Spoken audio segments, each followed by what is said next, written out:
entirely sure how to do the introduction for today's session, because how I'd planned to introduce Tim was for the first session, but it's now the second session, but still the first session. So I'm just a little bit confused. I thank you all for your patience with us on Tuesday. We have had a stern word with the internet in the southwest of England, and Tim appears to be here and moving, and we can hear him. So we're obviously been praying hard for the last 2 days, and hopefully we can get through this morning's session with everything working well. So thank you again for joining us. I know there are quite a few people who weren't able to join with us again today, but we are recording the session. And we're really grateful for Tim finding another morning to be with us today, and for the all that's gone on in making the technology possible for him to join us. So thank you, Tim. I know it's not exactly been smooth. Just a reminder of the housekeeping points for this morning. If you can remain on mute through the session, except while we're in breakout rooms. We will be using the breakout rooms a little bit later. We also have the chat function. If you have any questions, feel free to add them into the chat, and we will try and pick them up later, as the facilitators will be keeping an eye on that. We are recording the sessions, as I've mentioned, all of the sessions, and we will be sending out links to them at the end of the week with any additional documents. I know Helen Cameron's excellent session last night, she has got a full set of notes as well as the PowerPoint and a short bibliography. It felt like we were all back at school, but it was definitely worth it, and we learnt lots, and it was a very good session. So all of those will be sent out at the end of the week. I do have in my notes to thank you for your patience if we have any technical hiccups. I know that you will all be patient because you modelled that so well on Tuesday. So thank you. We're going to start with a time of devotions. And I did think about just repeating what I planned for Tuesday, but no, I found something different to look at. And I found a Bible reading about Elijah, and he's having a really bad day, and he is seeking refuge, and he is seeking a safe space, and he finds them in unlikely places. He is running in fear of his life, and he feels like he has reached the end of his tether. So from 1 Kings chapter 19. But he himself went a day's journey into the wilderness, and came and sat down under a solitary broom tree. And he asked that he may die. It is enough now, O Lord. Take away my life, for I am no better than my ancestors. Then he lay down under the broom tree and fell asleep. Suddenly, an angel touched him and said to him, "Get up and eat." He looked, and there at his head was a cake baked on hot stones and a jar of water. He ate and drank and lay down again. The angel of the Lord came a second time, touched him and said, "Get up and eat, otherwise the journey will be too much for you."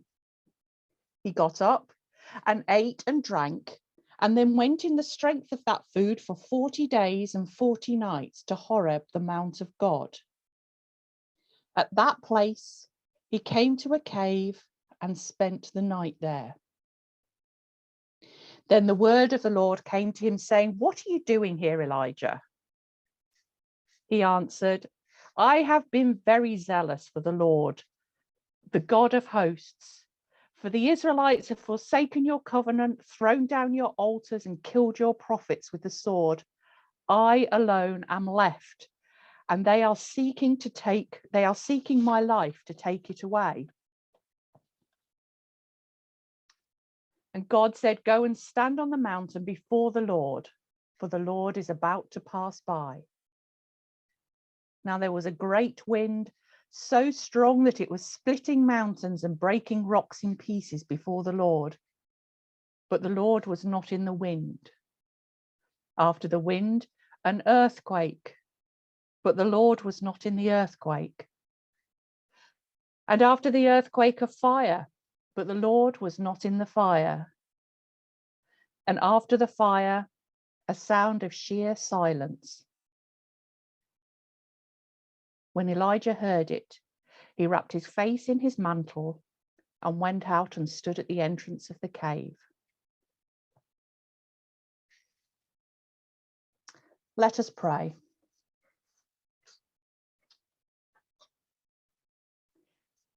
Gracious God, you call us to support one another, to offer comfort in time of needs, reassurance in times of fear, inspiration in times of challenge, and confidence in times of doubt. As you encourage us, so may we encourage others. Forgive us for so easily doing the opposite, finding fault, running down, criticizing and condemning. Teach us to help people believe in themselves, to discover their abilities, appreciate their worth and fulfill their potential. Encourage us so we may encourage others. All are welcome in your kingdom. May your kingdom come.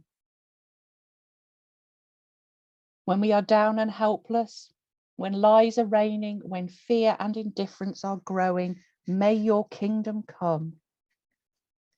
When joy is missing, when love is missing, when unbelief is growing, may your kingdom come.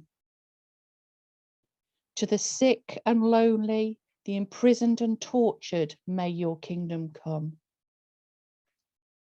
Into churches, into our praying and our singing, may your kingdom come. Into our hearts, our hands and our eyes, may your kingdom come. Into our time together and into our creating of safe spaces, may your kingdom come. All are welcome in your kingdom. May your kingdom come. Amen.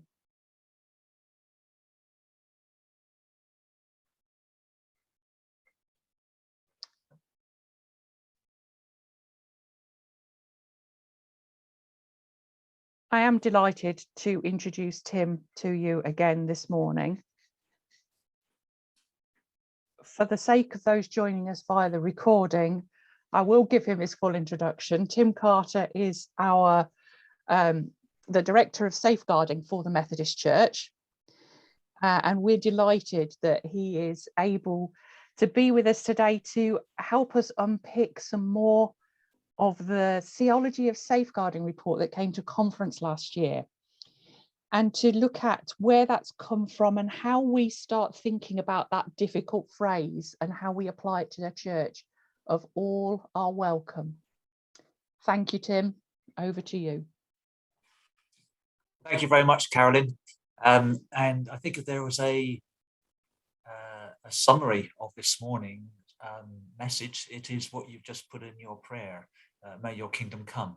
I think this is what we're looking at really in terms of this whole area of thinking and theology and our approach to safeguarding. For those of you that did try to be with us on Tuesday and persevered with that, in reflection on the difficulties we had, it reminded me of an interview I went to many, many years ago. And it was one of those excruciating experiences where all the candidates were in the room together. So had to hear everybody's presentation. And one candidate got up to give his presentation, and it tells you how long ago it was. This was in the very early days of PowerPoint. So I was still using an overhead projector.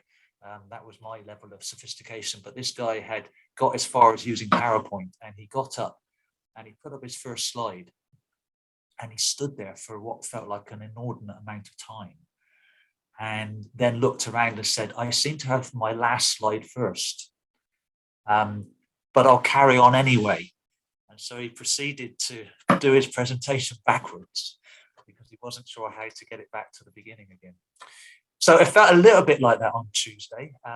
For a lot of the time, I was delivering an absolutely spectacular presentation to you, but I don't think anybody could hear apart from me. So I'm going to try and replicate that again, but you'll be able to tell me at the end whether you think we got anywhere near it. So could we have the first slide, please?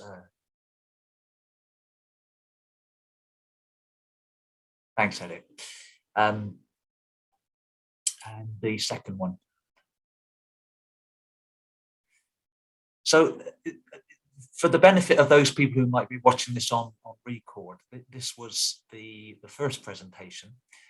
Those that have been watching it live will have already been to the second one last night. But I'm going to share a little bit about the background to the report before looking at some specific areas. But in terms of what we are really trying to explore here, I came across this poster outside a church in the United States some years ago, and I was quite taken by the notion. It's okay to come in wearing sandals, he did.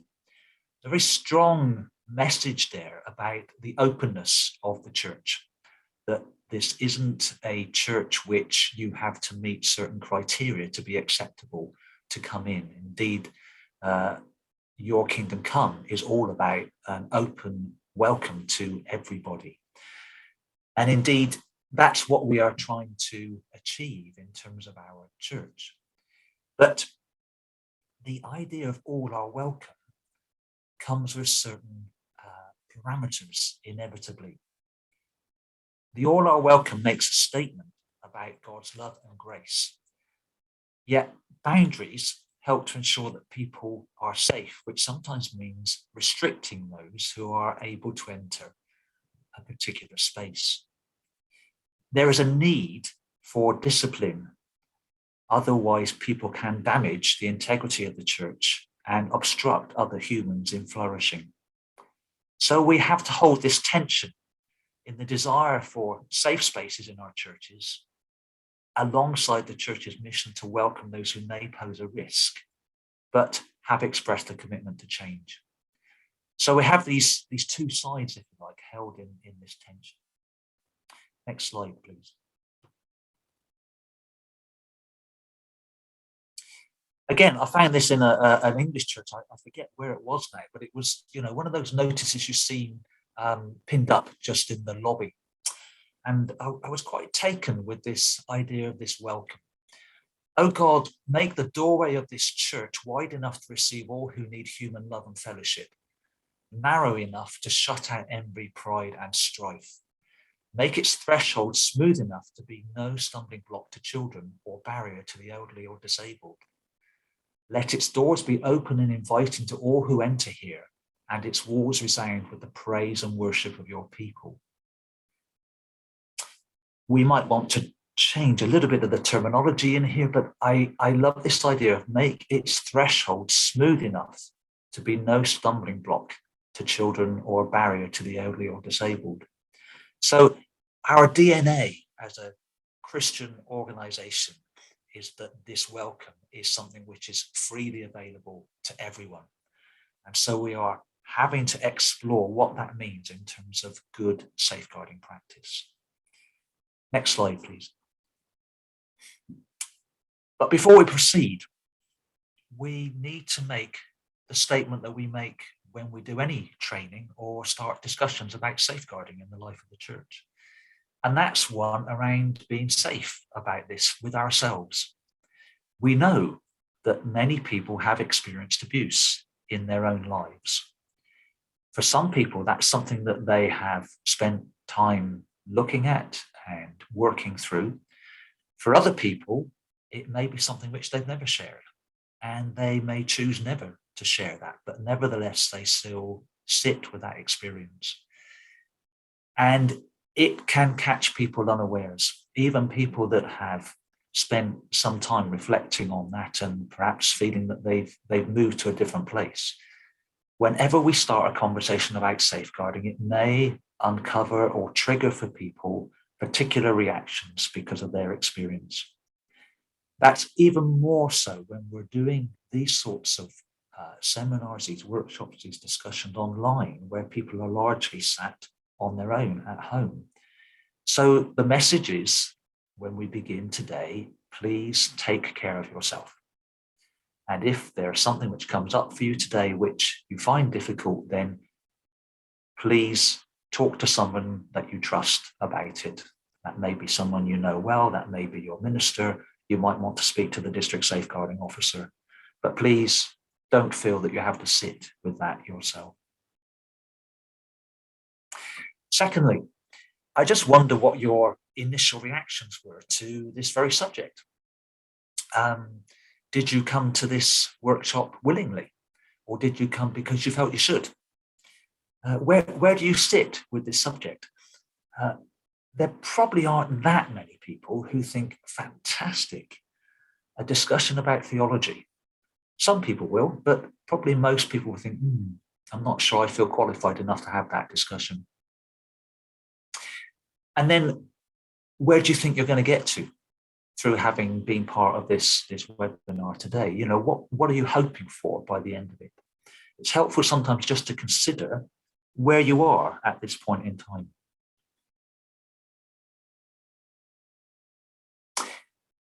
So what we're going to do today is to, first of all, look at how this report has come about, because there is some history to this. Why has it come about now? What's in it? And what might be coming next in terms of assisting us in making sure this is something which we can use and isn't just a report which is added to other reports which might be on the shelf. Next slide, please.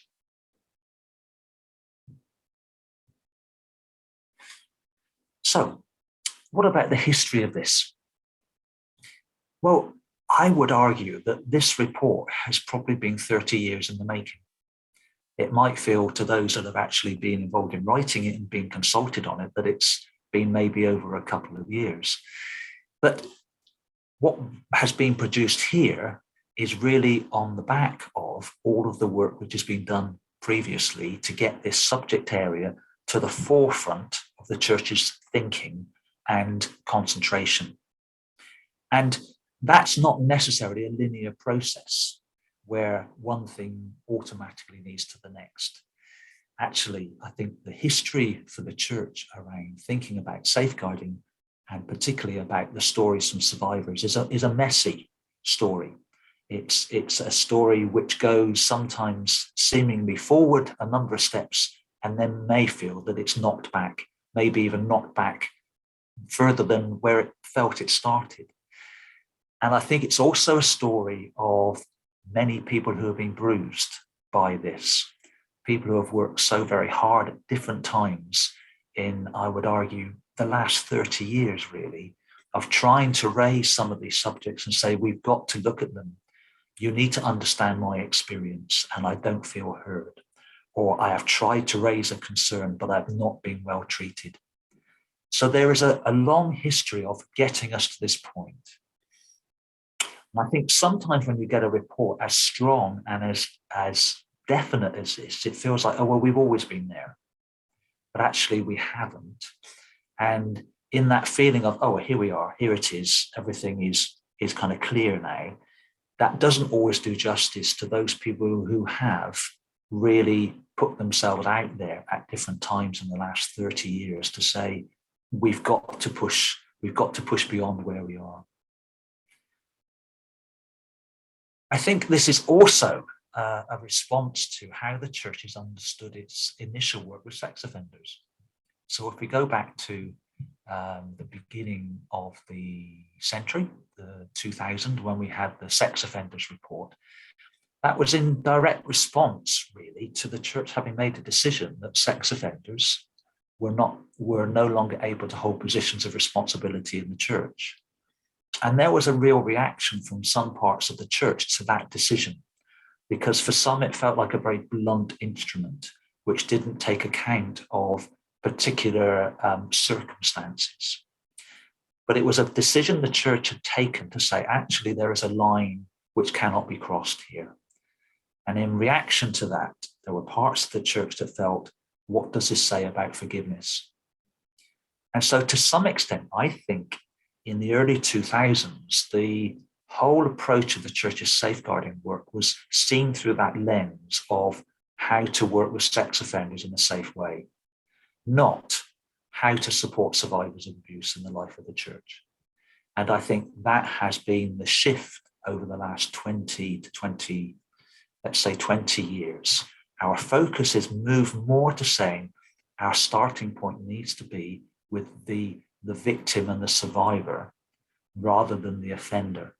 We are still concerned about the offender, but we want to shift the focus and how we see things through that lens first. Of course, running alongside this is the fact that the church doesn't exist in some kind of bubble on its own, even though some meetings and church events you might go to, it might feel like that. Of course, the church is part of a much wider society. Everybody lives in that society. In wider society, we have had report after report, piece of research after piece of research, child death after child death in the rest of our world. And all of that creates an expectation on everybody and on every institution. So the church lives in a world which is changing all the time. And we learn from research, we are shocked by reports and inquiries, and we have to be able to respond to that. The growing public awareness and expectation of any organization now is much, much higher than it used to be. You will assume that if you are taking your child to a sports club, that there will be proper procedures in place. You assume that if you're taking your child to a school, and in the same way, if you're taking your child to a church, or if you're an adult in the church, you would assume that this organization is run properly and it's a safe place to be. So there is a whole set of public expectations upon us, which I don't think were there in quite the same way before. Next slide, please. So given that, why now? Why 2021 that the conference received this report? Well, I suppose part of what I was just saying in terms of the wider world here and the development of the church's understanding of this area of work, the two big stepping stones, I guess, were the Methodist Past Cases Review, which reported in 2015, and then set up a whole series of areas of work to be done from the learning from that. So there were 23 action areas that were then agreed, which were worked through. And the Independent Inquiry into Child Sexual Abuse, IICSA, which also set up something called the Truth Commission, which has interviewed many hundreds of survivors of abuse and reported on that. So we've had our own internal review, and we have been part of a much wider government review of child protection specifically and child sexual abuse. Our Methodist PCR, if you like, was our opportunity to say, okay, well, what have we got in our cupboards? And literally it was an exercise in saying, let's look at everything we know, whether that's written down or whether that's a memory that somebody has. It was not perfect, but it was certainly pretty thorough. And in terms of church work, when we think about the rest of the Christian denominations, it has certainly been as thorough as anybody has managed to achieve so far in saying, let's look at what we've got. That doesn't mean that we have managed to look at every case and every situation, but it has been an opportunity to at least look at what we know we've got in terms of searching through records so that we can say we have done that spring cleaning. That doesn't mean that we have heard all the cases, because obviously not everything came through that, but it was a major exercise which was not easy for the church to undertake. It uncovered a number of very concerning situations. It also raised situations that I suppose some people felt had been dealt with, and dealt with perhaps from their perspective satisfactorily. But the asking the questions again actually was quite a painful process. So the PCR, which has been so important for our understanding, was not an easy process. Next slide, please. What did we learn from it? Well, any people who are part of this webinar who have been on training or familiar with any of the safeguarding work will know all about this. But I still think the 10 lessons which were drawn out of the PCR are worth repeating. I say that because they are still relevant. They still occur. So what were the 10 particular themes which led to these lessons that came out? The ability to recognize possible abuse. There is still an inconsistency in how we are able collectively to do that. The impact of abuse on those who have been harmed is huge. And I think we keep learning more and more about that there are cases which can have a lasting impact on a whole church community. And abuse which has occurred in the church setting is even more distressing and a devastating breach of trust. We know that abuse is damaging. There seems to be something additional when it occurs in a spiritual context, particularly if it is from someone who has that role of a leader within the church. There seems to be a much deeper experience of feeling that everything is suddenly unsafe.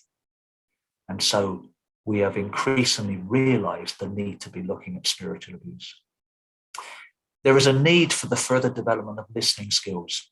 And I generally say this at this point whenever I'm doing a presentation. Hands up if you have felt properly listened to within the last week. What I mean by that is that you actually felt somebody was giving you undivided attention, that you started to say something and you were not interrupted. It didn't result in somebody very quickly saying, oh yeah, that happened to me, let me tell you about it.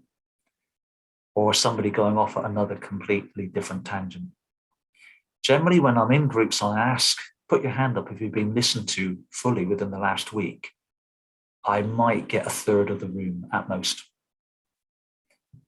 We don't generally listen to people fully very often. And our experience is that we don't often get fully listened to ourselves. If we do not learn how to listen properly, we will not hear what people are trying to tell us. Next slide, please. People in the church are still not responding effectively to serious situations. I know that because I get cases that come across my desk very regularly that tell me that that's what's happened.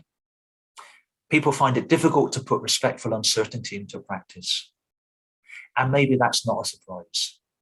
Respectful uncertainty is a very difficult practice to develop. It's very hard to hear stories about someone that you think you know, because you think you know them. So if somebody says, actually, there's something else about their behavior which doesn't fit with what you think you know, it's very, very hard to hold that in your mind at the same time because it doesn't fit. So respectful uncertainty is still something we have to work very hard at. Responding well to church congregations in difficult safeguarding situations continues to be a challenge. We have experiences of churches which have split down the middle, where somebody is believed and then the other half of the church does not believe them. Safeguarding can be very divisive within our communities because it is forcing us to take a position. Recording practice has improved, but record keeping is still not consistent enough. That becomes very significant, maybe some years down the line, because we will sometimes have the police making inquiries of us about cases which are closed. Something new has come up. Somebody has come forward to make an allegation and they come to us to say, what do you know about this person? Suddenly that file, that case file, becomes really, really significant. And if the information has not been recorded clearly at the time, we actually look rather stupid because we haven't kept good records. and it means that the police cannot, pursue something which may be very significant. Referrals, effective working with other agencies still requires development. In fact, I think that's got worse because we know that statutory agencies are under so much pressure at the moment in terms of their staffing and budgets. So you do not always get consistent responses around the country. And there has been and remains insufficient understanding of the significance of the safeguarding concerns about those who hold leadership roles in the Methodist Church. And that's an active area that we are still working very hard on, because leadership is so important in this area. So that is the past cases review. All of that feeds into the Theology of Safeguarding report. And as you read through it or have read through it, you will see echoes of a number of these things which are woven into the whole narrative in the report. Next slide, please. The other area of significance here was, I said, the independent inquiry into child sexual abuse. And that's been going on for 5 years and has had an enormous scope in terms of looking at agencies and organisations. Methodist Church was included last year. In September, a report was written based on their looking at our safeguarding practice, along with 37 other religious organisations. We can have a discussion about the sensibility of putting 38 very different religious organisations together into one inquiry, but that's for another day. The independent inquiry will produce its final report at some point this year, based on 15 separate hearings. We were part of just one public hearing. So you can begin to see how large the scope of the inquiry has been. So what was found in this investigation into these different religious organisations? Next slide, please. They looked at 6 areas: child sexual abuse in religious organisations, barriers to reporting, child protection policies and procedures and training, how allegations of abuse are responded to, the use of supplementary schooling and out-of-school settings, and how safeguarding is inspected and overseen by the organisation. That's really where most of the information was in this report. They only actually made 2 recommendations at this stage. And the one to concern us in the Methodist Church was to produce a child protection policy, which we already have and had already shared with the inquiry. But the reason I think they put that recommendation in was because a number of religious organisations did not have anything of the sort. And that's where I say it seems slightly odd to be including such different religious organisations in one report, because we were clearly so much more developed in some of our work than some others. However, what was interesting was that the report pointed to what will be in the final ICSA report, which covers all of its hearings.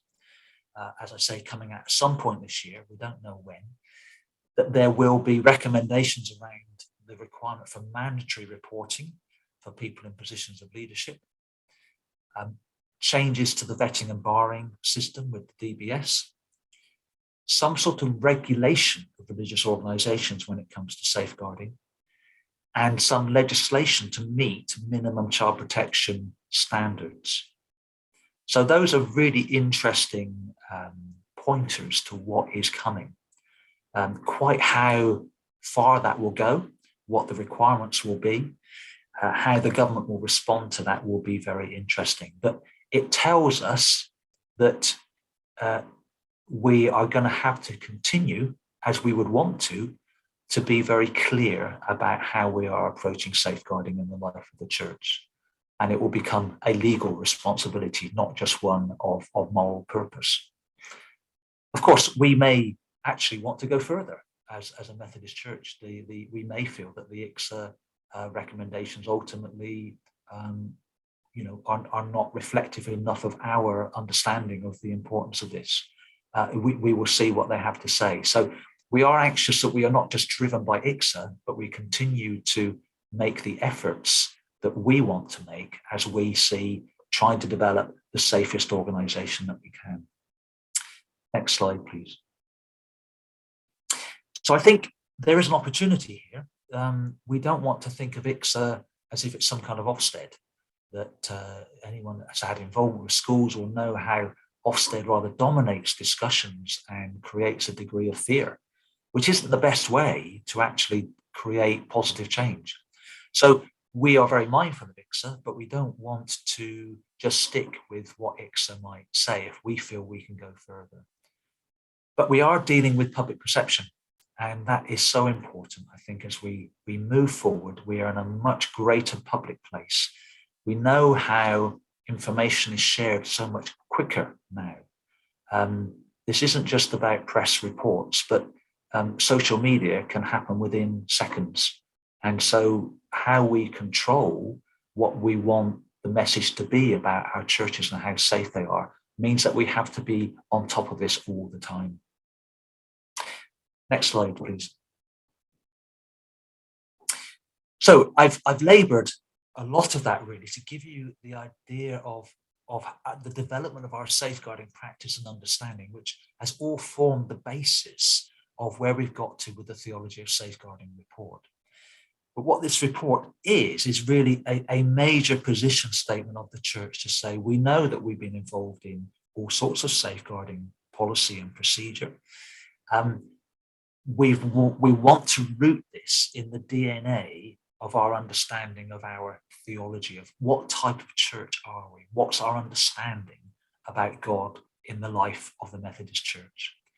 And that's, I suppose, partly why the report is quite long, over 50 pages, because it's trying to cover as much as possible. And it's given us a very, very firm foundation stone from which everything else can sit. So it's based around 7 areas. It's, first of all, talks about the theological roots. And then it goes into, there's obviously an introduction. And in the introduction, it says, safeguarding is integral to the mission of the Methodist Church and a part of its response and witness to the love of God in Jesus Christ. This report seeks to explore the theology and practices that undergird and support the safeguarding work of the Methodist Church, and that helps the Methodist people to create safer spaces for human flourishing. So there's a very strong statement right at the beginning of the report about what this is. And then section 1 goes into the theological roots of the discussion. God wants all human beings to flourish. Safeguarding is about working together to prevent and reduce both the risks and experience of abuse and neglect. God does not intend people to suffer from abuse and works with us to end the damage and trauma it causes. The reality of the human condition is that people abuse power, sin, and wrong others. Safeguarding is an intrinsic part of the church's participation in God's mission, and one way in which members of the church demonstrate their care for each other and all they encounter. Safeguarding is an intrinsic part of the church's participation in God's mission. So safeguarding is not an add-on. It's not something that those of us that have a safeguarding word in our job title do to everybody else. Safeguarding is something we're all engaged in. It then moves on to talk about abuse and the human condition. The long-lasting, catastrophic impact of being abused upon those who experience abuse includes shame, issues of identity, and value. The trauma of abuse is bound up with abuse of power and the betrayal of trust, severely impairing an abused person's ability to trust and form healthy relationships, and can affect an individual's relationship with God. In spiritual abuse, the abuser deploys spiritual language, symbolism, and concepts as part of their coercion of the abused and justification for their actions. It is a topic which is particularly hard for many Christians to consider because it cuts at the heart of the gospel message of love and grace. The Methodist Church has at times contributed to the abuse and exploitation of vulnerable people, not least through its through its use of power, and should seek to change its pattern of behavior accordingly. Section 3 is about the theological thinking and how it's used. The way in which God is understood and spoken of impacts on human relationships. Many people who abuse have used distorted interpretations of biblical texts and theological themes to justify their behavior.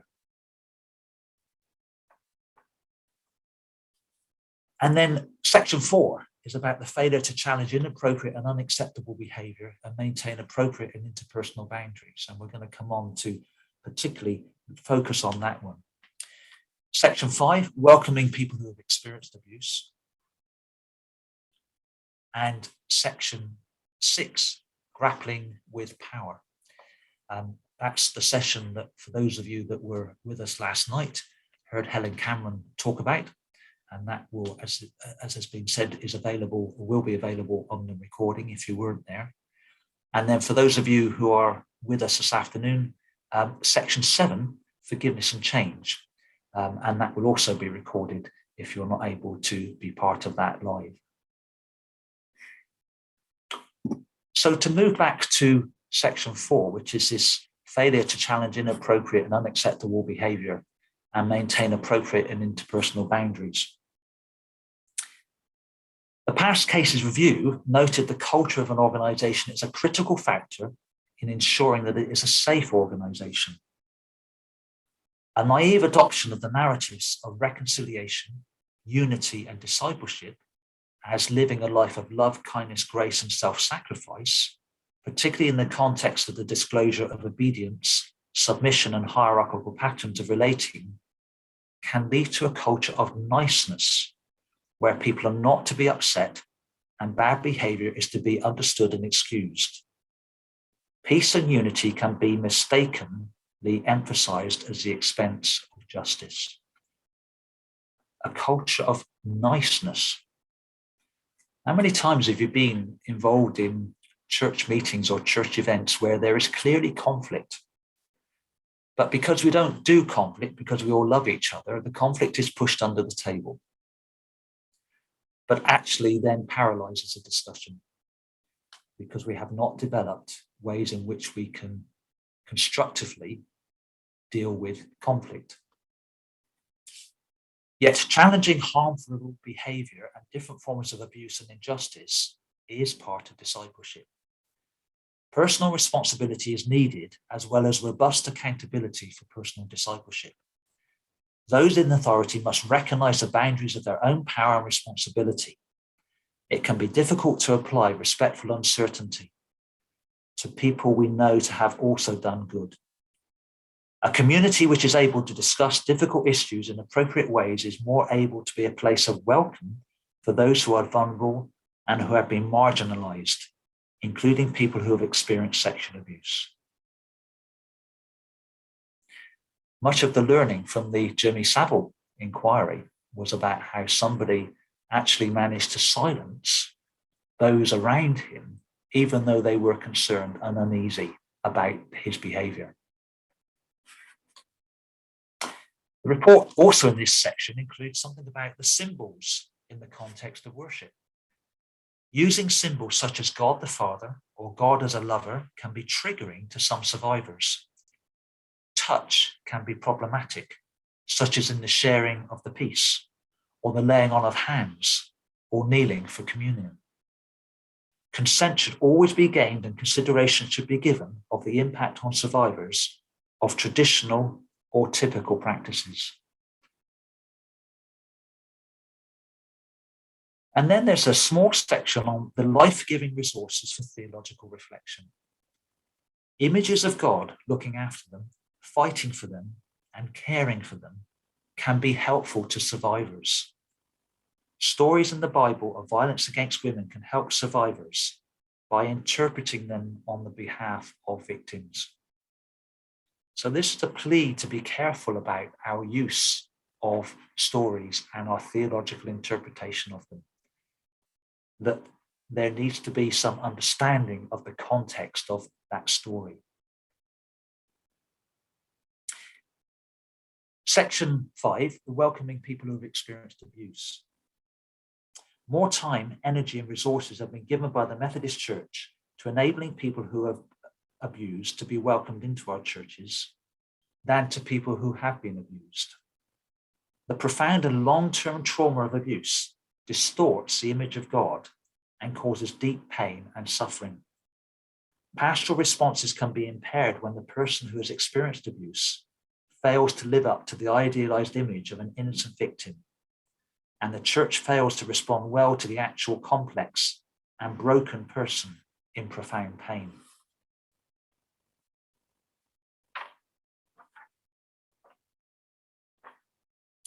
Next slide, please. So, all are welcome.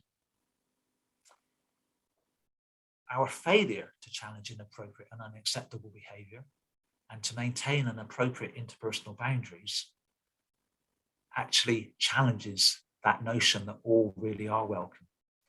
Because if we're not doing that in a way which is safe and can offer that safety to people, then we are not in a position where we can hold to this. Next slide, please. What are we doing about that? I think significantly last year, the Methodist Council adopted an anti-bullying policy, which is now part of the safeguarding policy. I think we are beginning to learn that whilst we can be clear about certain types of abuse, there is if you like, a less defined area in terms of our human relationships, which sometimes we do recognize quite clearly as bullying, but we're not always clear about what we mean by that. So to have a clearer anti-bullying policy statement with a threshold will help us with this. We're also beginning to look at something called low-level concerns. Interestingly, the government has introduced in schools a requirement for schools to have a policy which looks at concerns that don't meet the normal threshold for a referral to other agencies, to children's social care or to the police. And they're calling that a low-level concerns policy.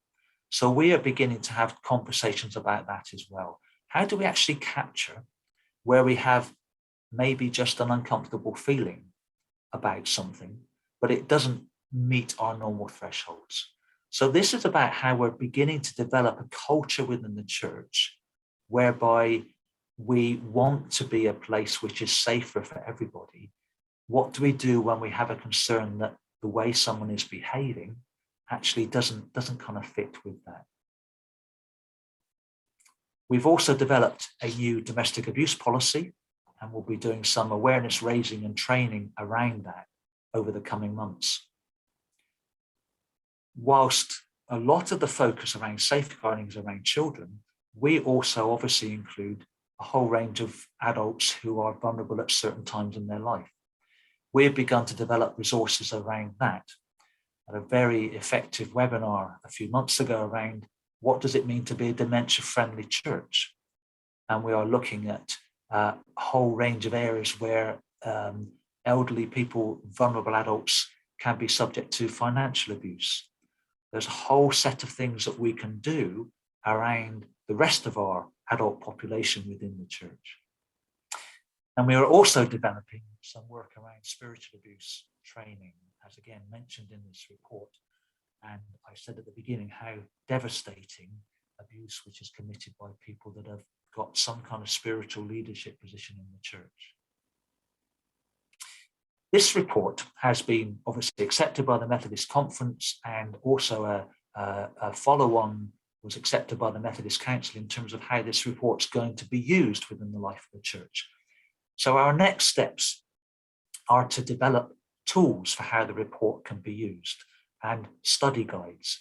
What we're doing today is very much part of that, and it will be interesting to take feedback from this session and the other two sessions, which will help with the development of those materials. But the idea is to have a discussion guide for churches, and also critically input for local preachers and worship leaders and ministers as part of their training, so that the theology of safeguarding becomes a core part of the training that some of our leaders actually participate in. And the Faith and Order Committee are going to do some further work on the whole area of forgiveness to assist the church.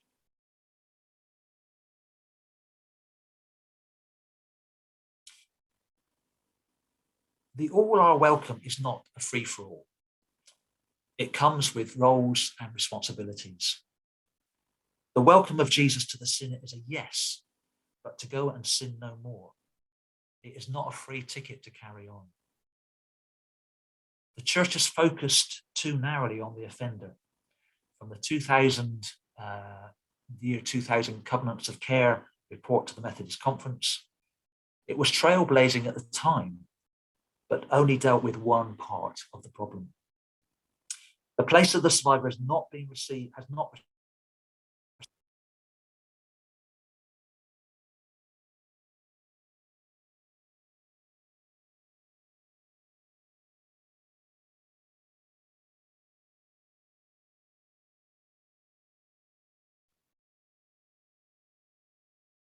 We've lost you, Tim. Am I back? Yes, you're back. Okay. All good. Fine. Slight problem with the battery. I'm going to speak a bit quicker. I was just saying that the year 2000 report to the conference about the Covenants of Care, which are now safeguarding contracts, was trailblazing, I think, at its time, but it only dealt with one part of the problem. The place of the survivor has not received the same attention or respect. It's often dealt with suspicion and a lack of belief. My own history in terms of safeguarding with the church goes back to the early 1990s, working in the southwest area, where the local diocesan Catholic priest, who was a chaplain to the local Bristol prison, had become concerned about the way that a number of sex offenders were linking up with the church through chaplains in prison and being linked with churches on release, without any consideration for what procedures might be put around them. And because he was also the lead safeguarding priest for the diocese, he had put the two together. And he called an ecumenical meeting to say, we need to be better informed. We need to be working more closely with chaplains. We need to be working more closely with safeguarding people within our church communities. And that was my first real understanding of how we had to think from both sides and not just from the one. Since then, in this role of being Director of Safeguarding, I've been so indebted to the Methodist Safeguarding Advisory Group, the Methodist Survivors Advisory Group. About 8 people, individuals and people representing survivors organisations who we've been working with for 4 years now, who have been willing to share their stories and help me to understand that for many people, even if abuse was a long time ago, for some of them in their childhood, it becomes a situation which continually they live with, and the journey and the story carries on.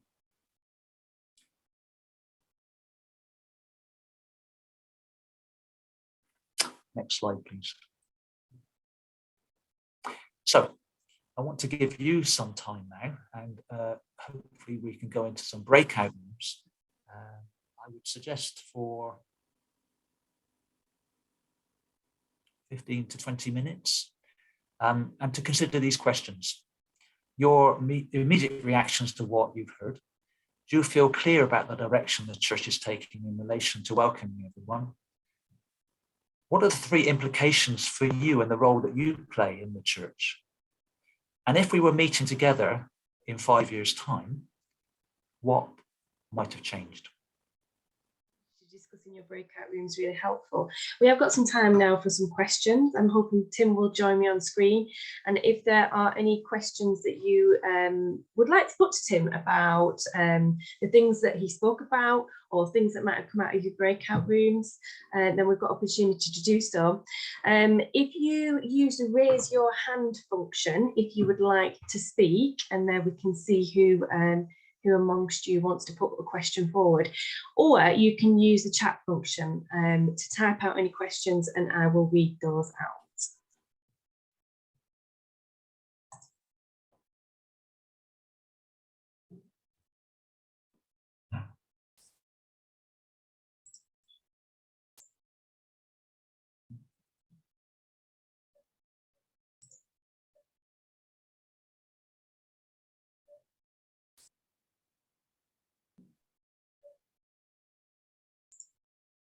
Can't see any raised hands. I can't see anything appearing in the chat yet.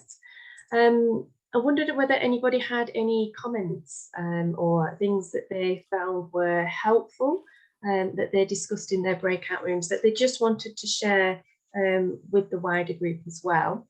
Feel free to raise your hand or put anything in the chat and we'll read those out. Oh, we've got a few things here now. Oh, raise your hand. That me? Yes, yeah. Oh, right. I think that, I mean, I think there's always been an element, hasn't there, of sort of a theological kind of emphasis when we've been doing it. But we said in our group that really part of because it's so in depth now, the positive thing is those people who've kind of said, well, you know, why should I do it? It's now clearly a Christian course as opposed to something that is done all over the place, like a secular course. So at least it's now sort of tailored to our beliefs. But I would just share, I think, really where I think I'm at in terms of a couple of concerns. I think number one is the fact that we all live with consequences, don't we, of our actions. And I've become increasingly aware of people who've been convicted of sex offences, have spent time in prison, have been released and have subsequently applied to come off the sex offenders register and have been successful in doing that. And what the implications of that are for us as a church, given they are no longer seen as a threat in society, but actually we could run the risk of reputational damage, for example. And is there not something about us needing, if something like that's coming back on a DBS, but somebody's no longer on a register, what are the implications of that in terms of forgiveness, in terms of how we approach such people? And I just think that is really, really complicated stuff, isn't it? Because we don't want to say no to people, but we can't take risks, can we? And given, I suppose, this statistical likelihood which we see, is it worth the risk? Just because somebody else says they're no longer a threat, does that mean we just accept that as it is? So anyway, there you go.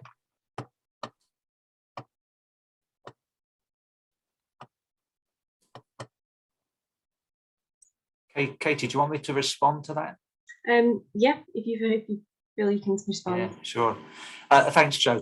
I think it's a very good question and one that has come up a few times recently.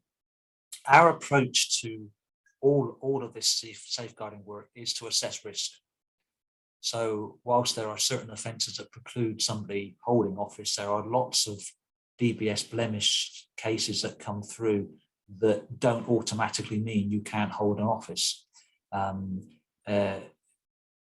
So our approach is to actually look at the circumstance in terms of what is the role that somebody wants to play, what is it which has happened that what they've done, what is the level of risk that we consider there to be in them playing that role. So some people are coming off the sex offenders register and think that's it, that's the end of the story. But if they've still got a blemish on their DBS, then we look into that and we assess the risk. And it's a nuanced area which confuses some subjects, because they feel that either they've done their time or they're no longer on that register, so therefore everything's finished.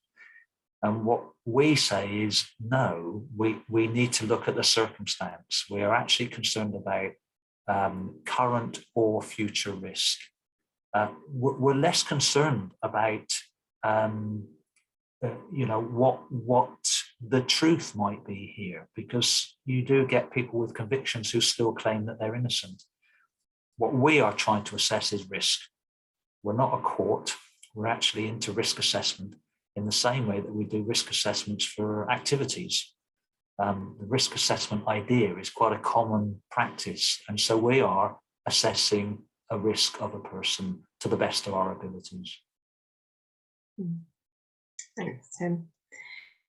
There's a few questions coming in the chat. I really like this one. I'm going to put you on the spot here, Tim. What does Tim think will have changed in 5 years?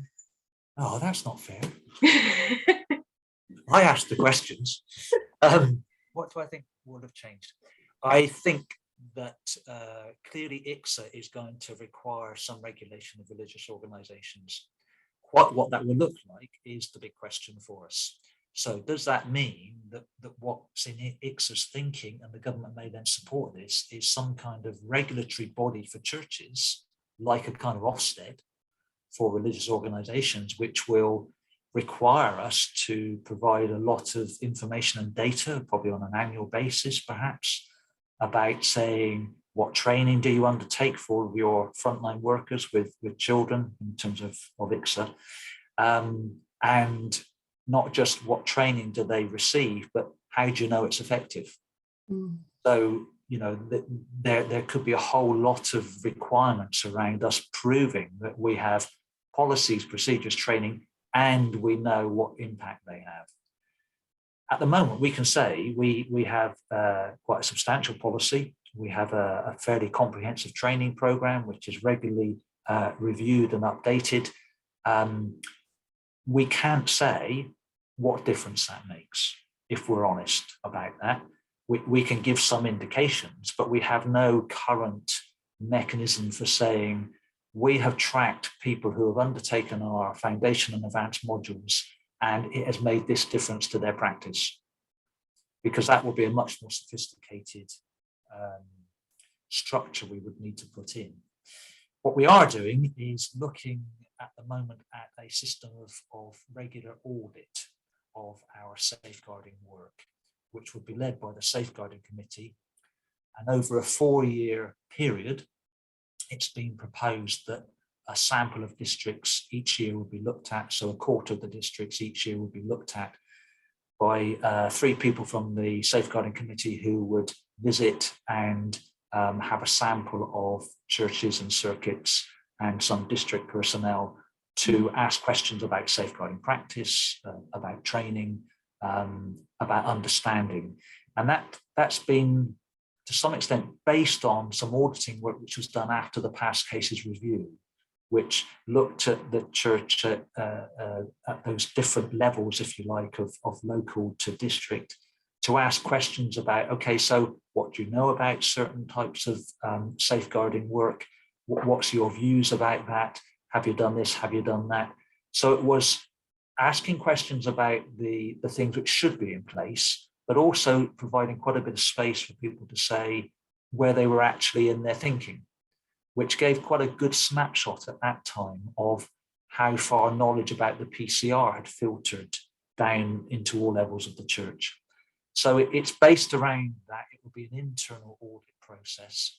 And then the suggestion is that as the Safeguarding Committee receives those reports back, that the Safeguarding Committee itself would be independently audited by an external organisation. Now, the plans for that are still being worked through, because we're partly waiting for the ICSA final report to see what they might say. Because if they say something different or takes it further, then we obviously need to be thinking about that. But that's the thinking at the moment, to have an internal process of audit to hopefully help us to see where we're doing well and where we need to do better. So I think in 5 years' time, we will have in place a better system for getting feedback.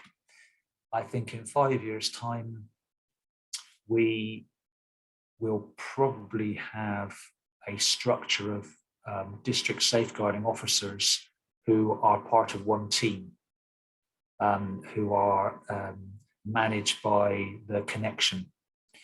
They will still be based in districts, but I think there'll be a common management process for them all, rather than them being separately managed as they are at the moment. That will go hand in hand with what's happening to district boundaries, I think, as they get altered. And in 5 years' time, I think we will be more confident with all of these areas, because I think we've reached a particular level of awareness now, and this report is quite central to that. Over the next 5 years, as this filters down and gets more discussed, and I think as we begin to get better at thinking about safeguarding in all that we're doing, rather than as, oh, we need to think about safeguarding, it becomes part of our language, then I think we will be a slightly different church. And it may be that we stop using the word because we don't need to use it anymore, because we actually just do it.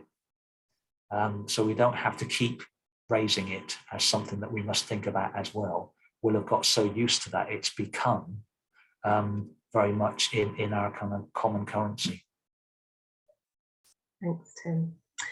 I've made note of those things, Tim, and in 5 years' time, I will we'll have this conversation again. We're gonna close our time together. Feel free to continue putting questions and comments into the chat, because we will read through the chat again, and we will make sure that we offer a full response to anything that we've missed. So please continue to put your questions in there. As has been mentioned throughout this session, and Carolyn mentioned about the beginning, this regional safeguarding conference is based upon themes taken from the Theology of Safeguarding report. And Tim has explained very thoroughly the background to that report and how it's come about.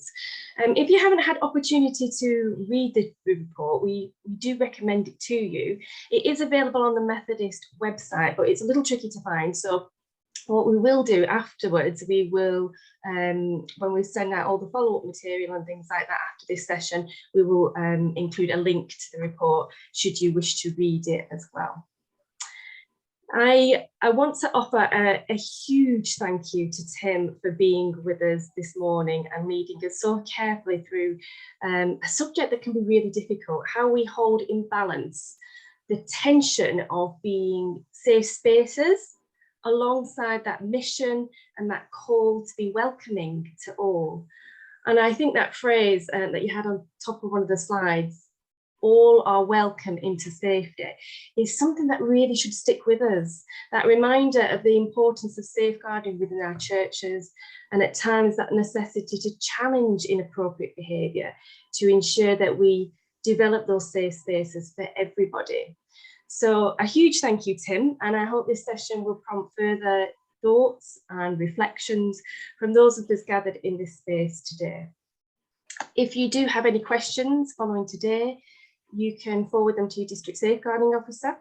If you wish to know about more about the practicalities of safeguarding, also your church safeguarding officer and circuit safeguarding officer will be able to offer some support. I also want to offer a huge thanks to everyone involved in the planning of this safeguarding conference and the facilitating of it here today. We've had Elliot Crippen and Catherine with us doing the tech things in the background. So thank you very much for being with us and for all your help and skills in putting this conference together. Before we leave this space, let's just have a moment of quiet to gather our thoughts about the things that we've heard and discussed, and then I will close with a prayer.